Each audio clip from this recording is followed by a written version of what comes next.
Saudara-saudari yang terkasih di dalam Kristus, bersama saya, Frater John Rizky CMF, akan membagikan renungan sederhana untuk mengisi waktu luang dalam Pekan Prapaskah kelima ini. Judul renungan saya adalah Akan Ada Kehidupan. Tak terasa, kita telah melewati 2 pekan tanpa perayaan Ekaristi publik. Ada beragam pendapat dan perasaan yang bermunculan terkait kebijakan ini. Namun atas nama kehidupan, Gereja Katolik sebagai medium pewartaan Injil kehidupan, Evangelium Vitae, harus menangguhkan perayaan Ekaristi secara publik guna menghambat penyebaran COVID-19. Kebijakan ini bukan tanpa alasan, sebab bagi gereja, keselamatan umat manusia adalah hukum tertinggi atau salus populi suprema lex. Dan sejalan dengan itu, gereja pun taat pada aturan pemerintah yang masih senada dengan Adegium Klasik, Pro Patria et Ecclesia, demi bangsa dan gereja, dan juga 100% Katolik, 100% Indonesia. Saudara-saudari yang terkasih di dalam Kristus, hari ini kita memasuki Pekan Prapaskah kelima. Bacaan-bacaan suci hari ini mengundang kita untuk kembali ke jalan kebenaran dan kehidupan kita, yakni Yesus Kristus. Berhadapan dengan situasi dunia saat ini, dengan tingkat kematian tertinggi yang sungguh menakutkan, kita diundang untuk kembali ke sumber iman kita. Bila kita telah lebih jauh, Tuhan sedang menguji iman kita. Apakah kita setia dan bertahan, ataukah kita pupus iman di tengah jalan? Kita semua mempunyai tujuan yang sama, yaitu menjadi bahagia. Hidup kita semuanya berbeda, tetapi mempunyai tujuan yang sama. Demikian ungkapan hati Anna Frank.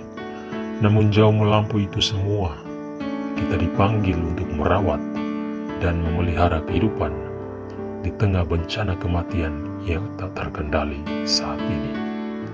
Kita mempunyai tujuan yang sama, yaitu hidup dan boleh hidup dalam kelimpahan.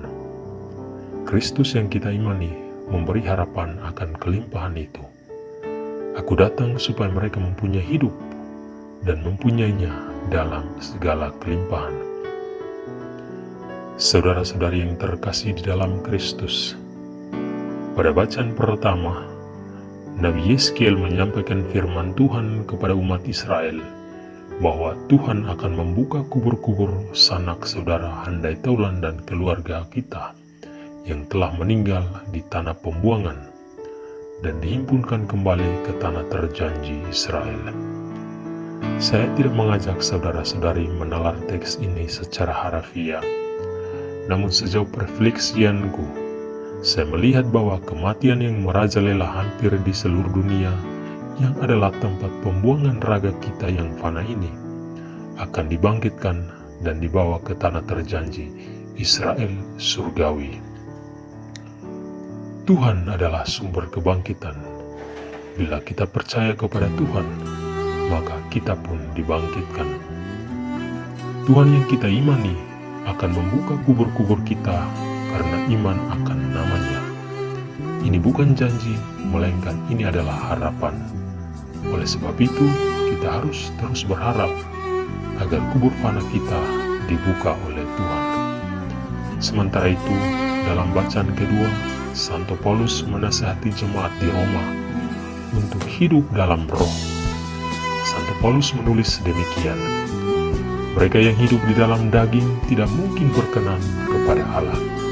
Kata-kata ini keras, tetapi perlu diingat bahwa Santo Paulus berlatar belakang orang Yunani yang lahir di Tarsus, berkewarganegaraan Romawi, tinggal di Palestina, dan menjadi seorang Farisi. Ia belajar filsafat Yunani, khususnya filsafat Plato, yang menekankan pemisahan antara roh dan daging.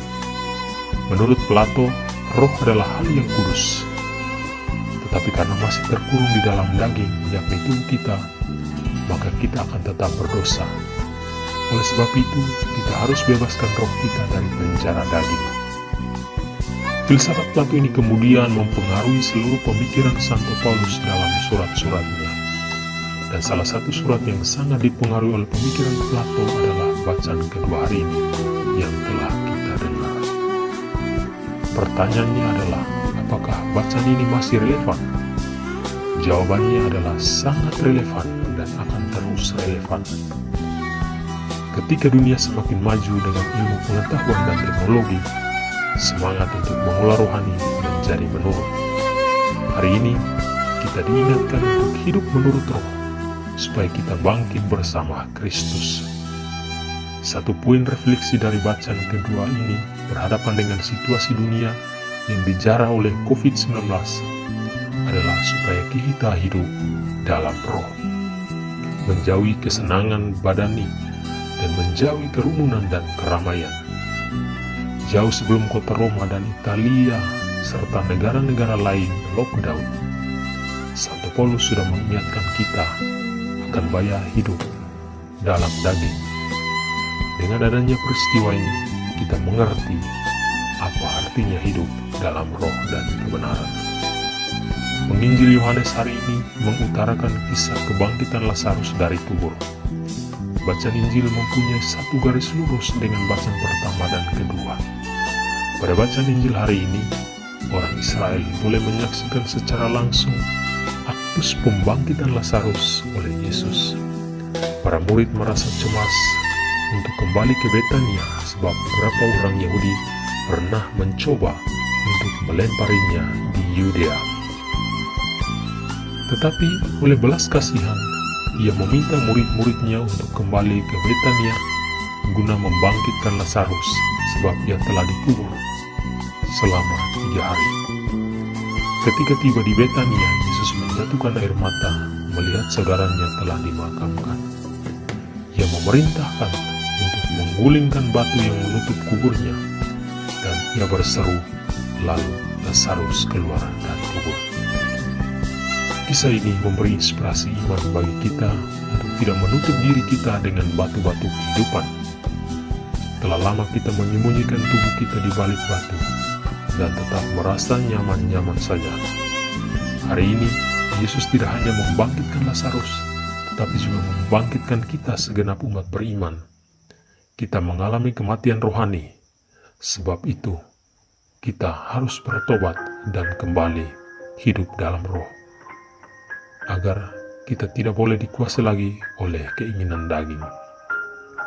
Yesus datang agar kita mempunyai hidup dalam kelimpahan. Kisah ini menunjukkan bahwa Yesus adalah sumber kebangkitan.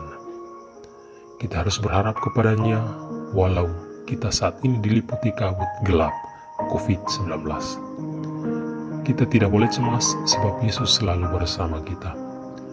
Dalam kesempatan berkat Urbi et Orbi, berkat kota dan dunia di Vatikan pada Jumat 28 Maret pukul 18 waktu Roma atau pukul 1.00 waktu Indonesia Tengah, Paus Fransiskus mengajak kita untuk tetap berharap kepada Kristus walau saat ini kita sedang diterpa badai COVID-19. Berharap berbeda dengan optimisme. Berharap tidak memiliki batasan waktu, sementara optimisme bersifat temporal. Artinya, optimisme akan berhenti ketika apa yang kita inginkan tidak terpenuhi. Misalnya, kita mempunyai optimisme bahwa 2 minggu lagi COVID-19 akan menurun. Tetapi ternyata optimisme kita tidak terwujud. Kita pun kecewa dan bisa saja meninggalkan Tuhan. Sementara harapan akan selalu ada waktu, walau dalam situasi sulit. Dalam situasi kita saat ini, kita diajak untuk terus berharap kepada Yesus. Sebab Yesus ada bersama kita dalam hidup kehidupan. Saat ini, kita diminta untuk tetap di dalam rumah dan berdoa serta menyembah Bapa dalam roh dan kebenaran. Mungkin ada yang keberatan sebab perayaan Ekaristi tidak dirayakan di gereja-gereja hari ini. Meskipun perayaan Ekaristi publik ditandai, ditiadakan, tetapi perayaan kurban Ekaristi tetap dilangsungkan meskipun tanpa umat. Kitab Hukum Kanonik tahun 1982 nomor 904 dengan jelas mengatakan bahwa seorang imam tetap merayakan Ekaristi walaupun tidak dihadiri oleh umat Allah. Tidak benar bahwa selama 2 pekan tidak ada perayaan Ekaristi. Yang ditiadakan oleh gereja adalah kerumunan dalam perayaan, bukan perayaan Ekaristi itu sendiri. Mari dalam kerinduan akan tubuh dan darah Kristus, kita tetap berdoa, memohon bantuan Allah, agar kita dibebaskan dari belenggu COVID-19, dan semoga para korban yang telah meninggal boleh dibukakan kuburnya dan boleh masuk dalam kehidupan abadi di tanah air surga. Semoga Tuhan memberkati. Amin.